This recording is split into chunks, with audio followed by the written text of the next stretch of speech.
I want you to put your imagination caps on as you think about this scenario.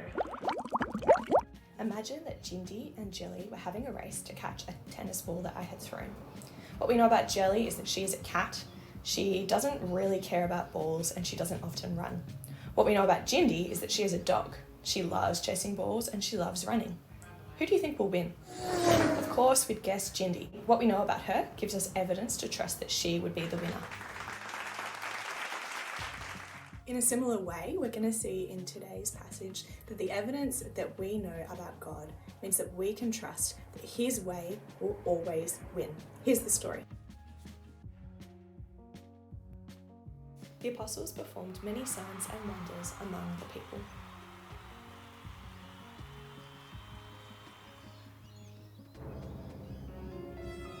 Crowds came from towns around Jerusalem, bringing with them those tormented by evil spirits. And all of them were cured.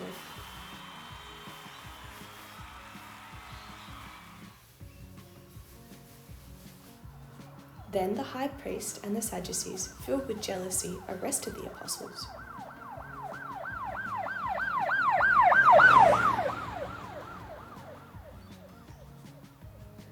And they were put in the public jail.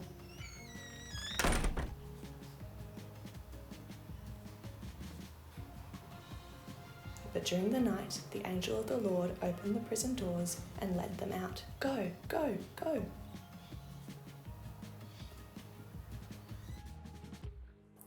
Our big truth for today is that God's way always wins. Can you do those actions with me? God's way always wins. And because God's way always wins, we need to obey Him and not obey humans. We've seen time and time again in the Bible that God's way always wins. And the main way that we saw this happen was the ultimate way. When God sent Jesus to die and defeat death, His way won. And it won forever, and it means that we can trust Him. He's given us the Holy Spirit to help us to trust Him. And because God's way always wins, we're going to remind ourselves of who the Holy Spirit is through our memory verse. Thanks, Isaac. Yeah, you receive power when the Holy Spirit comes on you. Yeah, you'll be my witnesses to the end of the earth. Acts 1:8. You can jump onto the website to find our craft for today, where you're going to find this piece of paper that you can chop out and you can make your very own chain to remind you of one of the key verses from today's passage.